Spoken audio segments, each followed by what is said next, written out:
I know you got to meet Bob Dylan, right? Mm-hmm. Can you tell me that story, or do you not want to tell it? Sure. You can? Yeah. Yeah, so we were on tour with Willie and Bob.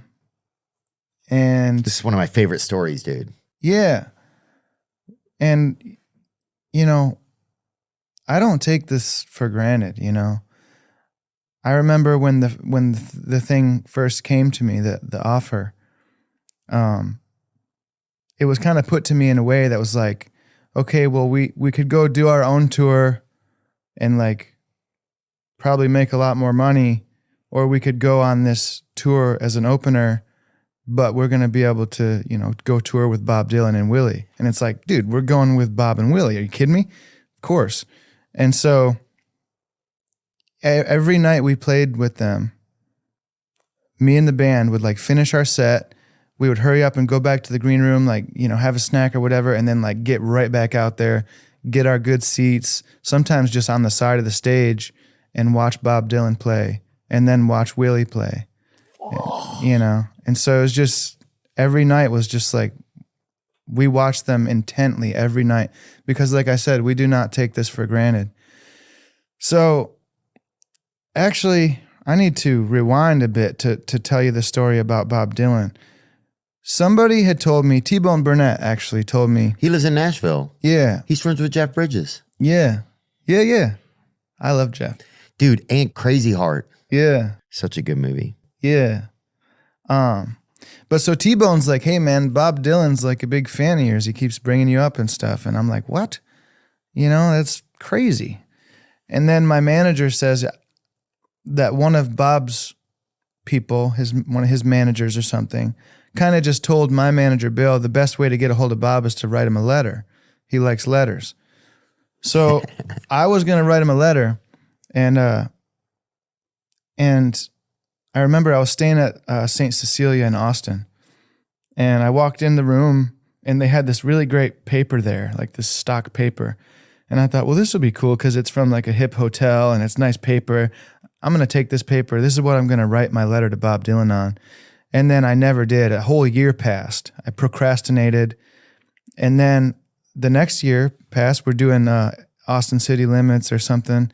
I was in Austin again. And I stayed at the St. Cecilia again. And I walked in that same room I stayed in last time, and I saw that paper again a year later. And I go, man, screw this. And I just set my backpack down in my luggage. I grabbed that paper and I went straight up to the cafe, and I had a coffee and some eggs. And I sat there and wrote Bob Dylan a letter. Just basically, you know, saying thank you and just thank you, you know. And telling him about how I, you know, loved the way Doc Watson used to play his songs and stuff. And so after that, you know, I had heard that Bob was excited about this letter that he got from me and stuff. And I was like, okay, well, that's, you know, I don't know what to believe, right? And we get on that tour. We play like a couple gigs, and we're opening for Bob. And then one night after our set, before Bob goes on stage, well, that was when I sat in. Actually, the first time I met him was at the Hollywood Bowl, and I was standing backstage after his set, and my security guy, Jim, was like, here, stand over here. And I just thought like I was in the way, like they were going to move some road cases or something. But no, Bob was coming off stage in this huge North Face parka. And right as he was walking by, somebody was like, hey, that was a great set, Billy. And he stopped in his tracks and he was like, Billy. And he walked right up to me and he was like, man, thank you for the letter. And I was like, man, thank you, Bob, for the music, you know? Yeah. And he shook my hand. Oh, yeah. And with his hand. Yeah, with Bob Dylan's hand. He shook my hand. And yeah, my hand is like tingling right now just talking about it. Every time I talk about this story, my hand starts tingling. That whole night, it's like vibrating. I shook his hand and I looked him in the eyes and he said, you know, thanks for the letter. And I told him, thank you for the music. And then he walked away. And did he have a good hand? It was a nice little hand. And, that whole night, my hand was just tingly. Like it was like I touched a magic crystal or something, you know? Mm-hmm. And So now every time I tell this story, it does the same thing. But later that night, I was like, it's either like some crazy, beautiful energy, like he's just got this magic, or it's like, you know, some leftover Ben Gay or something is what I was thinking. Yeah. But then, so like the next night on tour, or yeah, a night or two later, we played our set and I'm sitting in the green room. And then I was like smoking a bowl or something. And this lady walked in and she's like, Bob wants you to play with him tonight. No. And I was like, what? And she's like, are you too stoned? And I was like, no, I'm not stoned enough, you know? So I'm like, okay, fuck you guys, it's happening. Bob asked me to sit in. So I'm like walking out to my bus because I know his band, they all wear black and stuff. So I was like, I got a black shirt. I can put my hair in a ponytail, get a little bit more classy. Blacken up a little. Let me darken out. Yeah, to get a little bit more classy than whatever t-shirt I had on. Right. You know, I'm fixing to play with Bob Dylan. I want to go put a nice shirt on. Yeah, yeah. And pull my hair back. Oh, and as yeah. I was walking out to the bus, I saw him. He was walking right toward me. And he just came up to me and he said, you know, let's do All Along the Watchtower. He's like, just, you know, I'll sing the first verse and second verse, and he'd play after the second verse. You know, and then he walked away. Like, he didn't say hi. He didn't say thanks for playing or nothing. He said, let's do the Watchtower, play after the second verse. Just information. And then on this way to the stage. Yeah. And I was like, oh my, man, this guy means business. Yeah. So I went to my bus, I got my nice digs on. Type shit. And then I was, you know, texting my mom and dad. There must be something out of it. Said the joker to the thief. There's too much confusion now.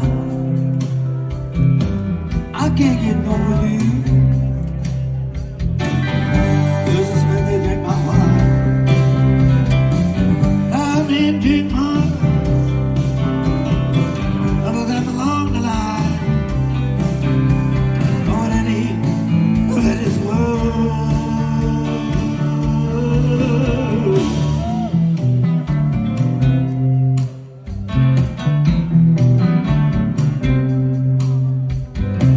Now he's a nigga inside of it. Cause if you can't, let's move. There's many among us who feel that life is but a joke. You and I, we've been through that. This is not our fate. Let us not talk falsely now. You know the hour is late.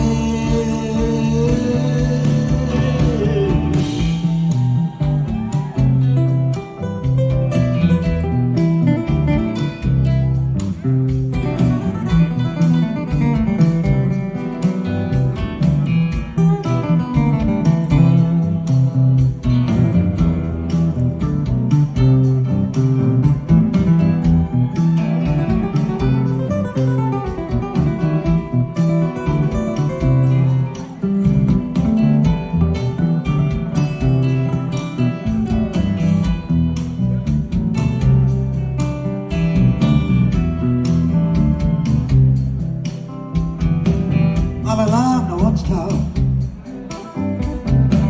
princess comes with you. All the women came and went. After civics too. Outside in the distance, a wildcat did round. Your riders were approaching her. The wind began to howl.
the joker to the thief.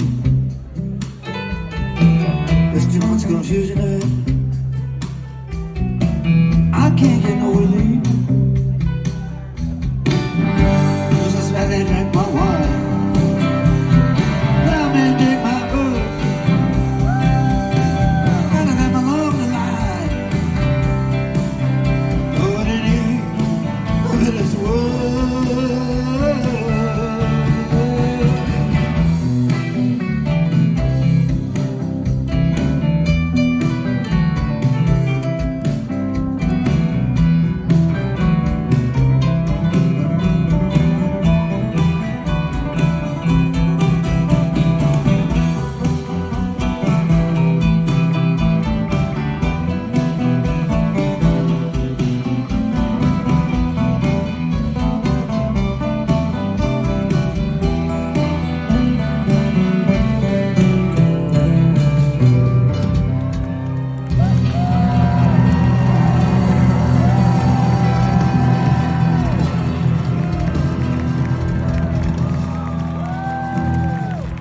Thank you, Billy.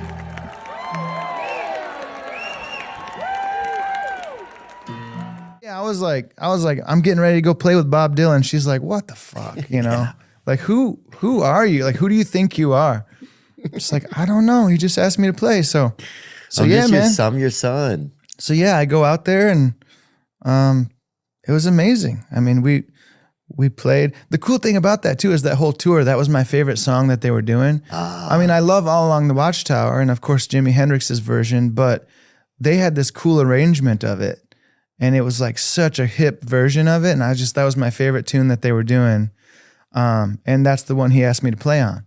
It's just like, wow, you know? And so, yeah, he sang the second verse, and then he kind of looked over at me and I played, passed it back to him. We had a little musical conversation, and then that was it, man. I played with Bob Dylan. It was like, holy shit, you know? And I walked off stage and I go in the green room and like, my whole band is like so excited. They're like making toasts and shit. They're like, Yeah, you know, go. especially my bass player Royal has like just been on a huge Bob Dylan kick the last couple years. We just couldn't believe this happened, really. Shout out Royal. Yeah. So then, Yeah, we're sitting in the green room and we're all just like, oh my God, that was amazing. And then Jim, my security guy, he comes in and he says, hey, somebody wants to say hi. And in my green room walks Bob Dylan. Dang. And he sucked the oxygen out of the room. It was like everybody just like fell silent and like couldn't breathe. And then he was like, man, you know, thanks for playing. Like that was awesome. And I go, man, thank you for having me, man. It was such an honor to play with you, you know? And I was like, I want to introduce you to my band. You know, this is Royal and Billy and stuff like that. And then he just like turned around and walked away. Like I was like, what? No way. Dude. And then a couple days he's after, just busy Bob, dude. dude, he dipped. He was like, and then just left. Yeah. And then and we loved it. I thought it was amazing. Oh, it's fucking almost, bro. It's even better. Yeah. That's the most lore shit you could do. Dude, he just literally, I was like, I want you to introduce you to my band. And he just turned around and left. I was like, wow. Yes. What a badass. And then so Yes, dude. a couple nights later, he sent me a message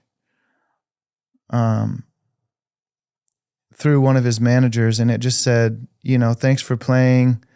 Like, I think you're great. And he said, like my friend Jerry Lee told me a long time ago, he said, you're going to be around for a long, long time.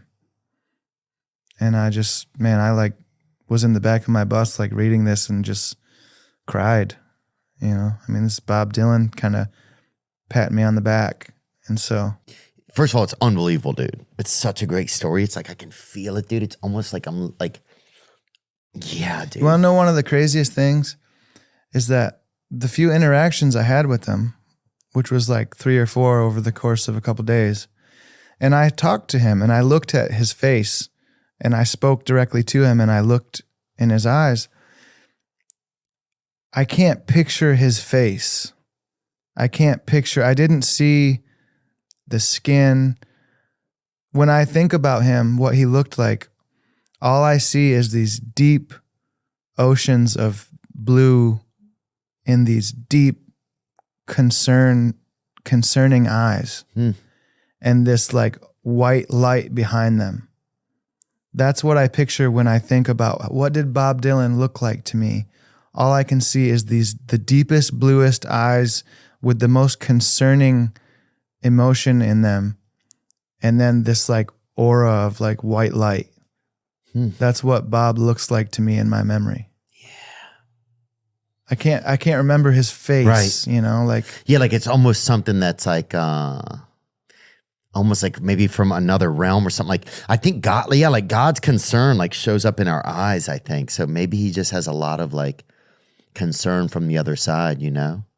yeah, and it's not a paranoid concern. It's more of like a compassion and a like a love, like from an elder, you know, Yeah, maybe like in a kind of semi-aggressive intrigue kind of. like some kind of musical grandpa, you know?